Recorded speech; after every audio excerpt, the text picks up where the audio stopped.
Jody, and she sent out a message tonight she wanted read to her dad. I promise it'll be less than 2 minutes. I wanted to send a message to my dad tonight as he celebrates his special day with each and every one of you. Believe it or not, I only found out 5 years ago that the man before you was 75 years old. I was in Florida at the time. It was my Uncle Max, my dad's brother's event, and he had to convince me. I guess my dad just always seemed to be a lot younger to me. When you look at my dad, do you see an 80-year-old? 92, June, my son. 92. What 80-year-old is still riding his bike, running around a track, playing at folk festivals? He occupies his time with journaling, playing accordion, guitar, piano, self-taught, not even reading the music, watching sports, following current events, and of course, he's also now a techie. He has traveled around the world, the highlight likely being in New York City with his Uncle Max. He has seen the Rangers and Yankees play in various cities in Canada and the U.S. So the cake, I don't want to say anything about the cake, I'm going to ruin it, so I can't do this, Jody. He's leaving for Florida on Monday, and he's talking about going on a trip with his neighborhood friends that are all celebrating 50 years of marriage around the same time, most of whom are here tonight. I know he does not really like the limelight, but this is indeed a night to celebrate the tremendous life of my dad, our father, father-in-law, brother, brother-in-law, uncle, friend, and papa, of course. I want to thank each and every one of you for making the effort, for taking the time to be with him this evening. I know you're all busy people and you have a lot to do with your own families.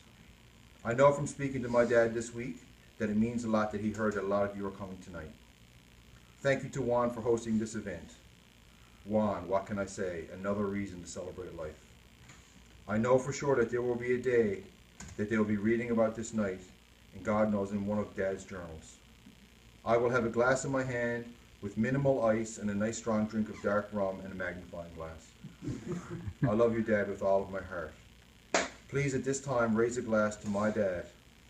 I have a few hugs and kisses to send from our boys, and a sincere thank you to all for making my dad's 80th birthday special. Love, Jody. Thank you. Very good.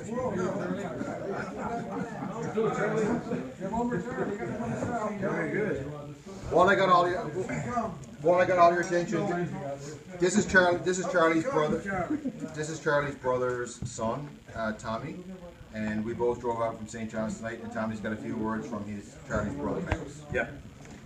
This might take a little bit longer, Ben, sorry. So, it's titled, My Lad, He's 80. Well, my brother is 80, and since I'm unable to be in Gambo sharing this occasion, I feel obligated to share some of my thoughts with you as my gift, present or contribution. Hope you enjoy these moments. When I think of my brother, here are some of my memories. The Wildwood Flower. He learned to pick this on his first guitar, and it became the theme song and national anthem of Beckett's Lane. It's been embedded in my memory ever since. Still enjoy it. Watching him on Beckett's Ditch, literally dancing on skates, probably still can. He was the shiftiest Dan Makita. And you youngsters may not remember that many youngsters here, but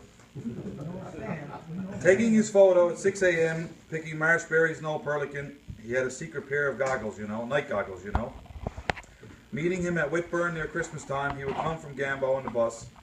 We would motor down the shore to Old Perlican and spend time with Mom, Brother Edwin, and Dad while they were living. All have since passed. During our times there, we spent many hours playing table hockey, and I can assure you had no affinity to Xbox.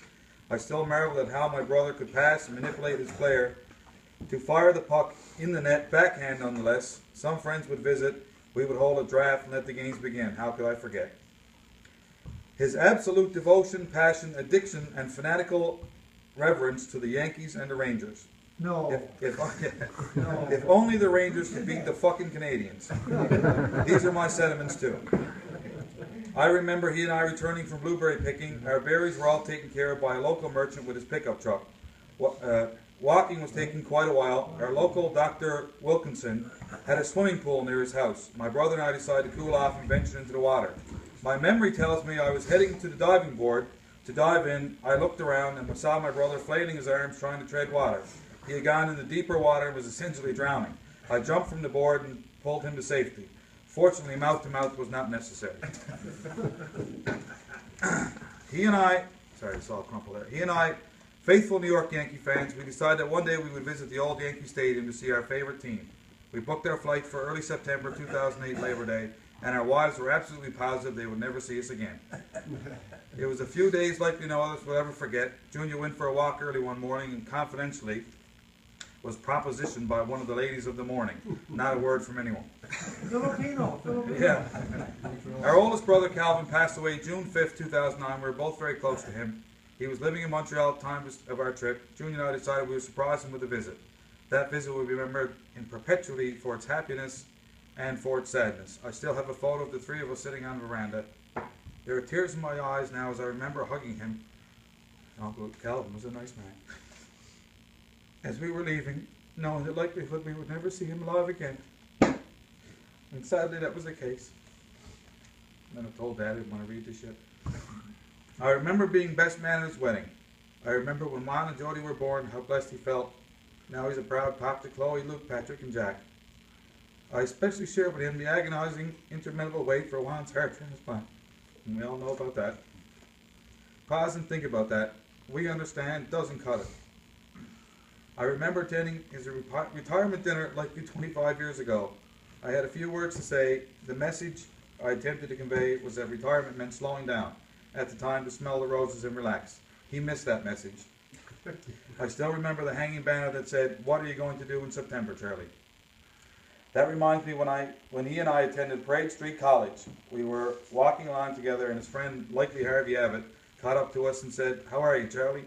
So help me God, I'd never heard my brother Junior called Charlie. He was always Junior and always will be. Do I ever remember when we boarded at 98 Gower Street, our landlady was Miss Diamond, a wonderful soul. We had a chap stay with us named Bill Jones. Just ask Junior, he will tell you he kept us entertained, a human frenzy.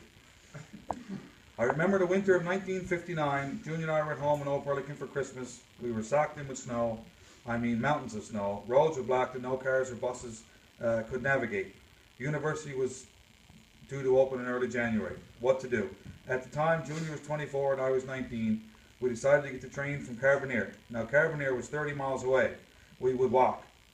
Two other friends, Frank Cram and Gord Robbins, joined us. That memory was indelible. Our friend Gord was not in very good shape. He was fine when I walked with Uncle Junior then, and labored quite a bit. Junior remembered when we finally reached the top of Salmon Cove Hill, Gord plopped down in the snow and said, "Never again will I do this. Pass to bed, Ned." We were both fairly athletic. Hockey was a sport that we both played. There are memories of walking 2 miles to Black Duck Pond, carrying homemade wooden plows to clean the ice. Eventually, we graduated using winter boots as goal posts to cobbled goal nets that were the real thing without cameras attached. We played other communities like Bay de Verde, Craig's Cove, and Capon Cove, with Captain Junior dipsy doodling, not sure we lost the game. Hard to beat the Perlican Cockies. Gentlemen, I could continue to relate other wonderful memories of a wonderful brother. There is one thing I cannot remember. I do not remember when Junior was not welcome in my house nor in his. We were never involved in squabbles, angry words, or resentments against each other. Going to his home was my home. In recent years, going to his basement was like going to the Gospel Hour or the Grand Ole Opry. Combine that with Dora's cooking, who would ever want the keg or Swiss chalet? Those of you who don't know, the Swiss chalet to my father is a night out. I took him to Blue on Water one time, which is a nice restaurant in St. John's, and he saw the bill and he's never been the same since. This is special to my life as the younger brother. I have a word in my vocabulary that sustains me. The word is acceptance. Now it's time to accept that my little brother, I got a little brother too, he's older, but he's little, is 80 years old. Many years ago, 80 would have, let me start again. Many years ago, an 80 year was found only in the Old Testament. Brother has made it some bloody difficult to believe he is 80 years old. How can a man of 80 walk miles a day? How can a man 80 cut and lug and store birch junks heavier than he is? How can a man 80 look like he can still receive a baby bonus? How can a man 80 dig trenches too deep to get out of? How can a man 80 frighten the bejesus out of all sorts of berries hiding in the bushes? I think either his birth certificate was falsified by the attending minister or doctor at the time. My son Philip, that's my brother, told me Uncle Junior was a master of deception. He carries a 60-year-old body and an 80-year-old man. However, I finally found the answer. He was born in the time warp. This is my gift to my birthday brother.